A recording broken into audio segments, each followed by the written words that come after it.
Dando sequência à nossa leitura do livro O Perispírito e Suas Modelações, de Luiz Gonzaga Pinheiro, hoje vamos ver o capítulo 25, A Humanização. E começa com um texto da Gênese. Aos que desejarem religiosamente conhecer e se mostrarem humildes perante Deus, direi, rogando-lhes, todavia, que nenhum sistema prematuro baseie nas minhas palavras o seguinte: o espírito não chega a receber a iluminação divina que lhe dá simultaneamente, com o livre-arbítrio e a consciência, a noção dos seus atos, dos seus altos destinos, sem haver passado pela série divinamente fatal dos seres inferiores, entre os quais se elabora lentamente a obra da sua individualização. Unicamente datar o dia em que o Senhor lhe imprime na fronte o seu tipo augusto, o espírito toma lugar no seio das humanidades. Isso está em A Gênese, de Allan Kardec, capítulo 6, no item 19. O livre-arbítrio.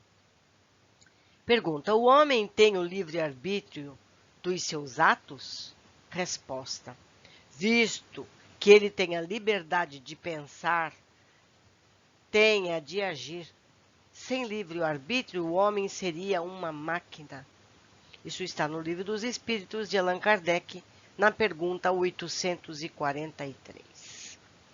Com a humanização do princípio inteligente, agora chamado espírito, este passa a agir conforme o seu livre-arbítrio, ou seja, escolherá seus caminhos e se responsabilizará por seus atos, sucessos e fracassos, o que determinará em seu perispírito uma harmoniosa anatômico-fisiológica, no primeiro caso, ou deformação no segundo. Então a gente entende que os maus atos, as más escolhas, levam a uma deformação do nosso perispírito. E os sucessos, o bom caminho, leva a uma harmonização. Por isso que o livro se chama Perispírito e Suas Modelações. Nós vamos aprender a modelar da melhor forma possível o nosso perispírito. Seguindo, conquistada a forma hominal, cabe ao espírito preservá-la em constante progresso, pois ele será o modelador do seu corpo através dos comandos mentais. Possuindo a faculdade de análise e discernimento, pode decidir pelo que foi planejado, alojando as consequências de sua decisão na intimidade perispirítica, a qual reagirá favoravelmente pelos frutos da ação executada, quando esta for concorde com o bem, ou de maneira oposta, quando contrário aos princípios da justiça e de amor. Jamais poderemos dizer que a opção pelo mal se dá por efeito de pressões biológicas ou psíquicas herdadas, muito menos como resultado exclusivo da interação com o meio, tampouco por coação dos fatores sociais, políticos, econômicos, morais ou amorais vigentes.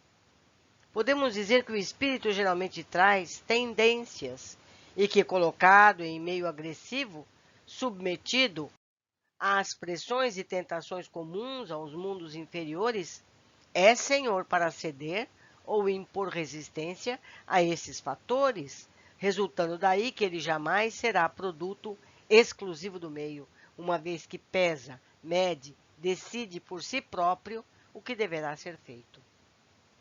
Mesmo nas primeiras encarnações, quando ainda não solidificou a noção de justiça ou injustiça, o livre-arbítrio é guiado pela intuição das leis divinas, gravadas na consciência de cada ser. Isso é suficiente para responsabilizá-lo, ainda que em grau compatível com os seus conhecimentos e aquisições pelos seus atos, no que se infere que a responsabilidade tem dimensões inerentes ao progresso do espírito.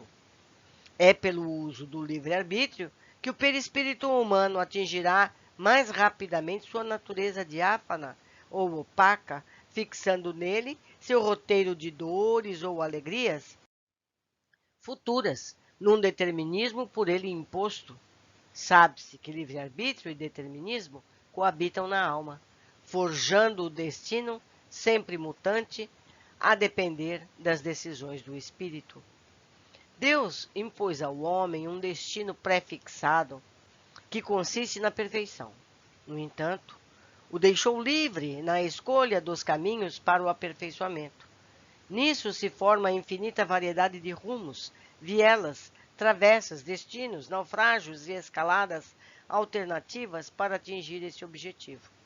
Aqueles que, conhecendo o mapa do caminho mais curto, adentram em atalhos pedregosos, sem o seguro abrigo da fé viva, perdendo-se nos pantanais umbralinos, o fazem por livre escolha, no que devem arcar com as consequências dessa escolha. O espírito é, portanto, senhor do seu destino, criador de suas dificuldades, construtor de seus infortúnios e bem-aventuranças, modelador do seu perispírito, usando a argamassa que o livre-arbítrio permite. O mérito ou demérito de ser bom ou mau artesão, dos quais resulta a delicadeza dos contornos de sua obra, ou a mediocridade conjuntural apresentada, mostrando o cerado ou fistuloso aquilo que deveria zelar, aperfeiçoar e fazer luzir, é sua inteira responsabilidade. Pois é, meus amigos, e como é que está o nosso perispírito? Será que nós temos uma luzinha, por menor que seja? Ou estamos cheios de manchas escuras? É certo, temos um passado que não é nada belíssimo, porque senão não estaríamos aqui novamente, não é verdade? Mas, como diz o Chico, podemos sempre fazer um novo começo, não é verdade? Um abraço a todos, eu espero vocês no próximo capítulo.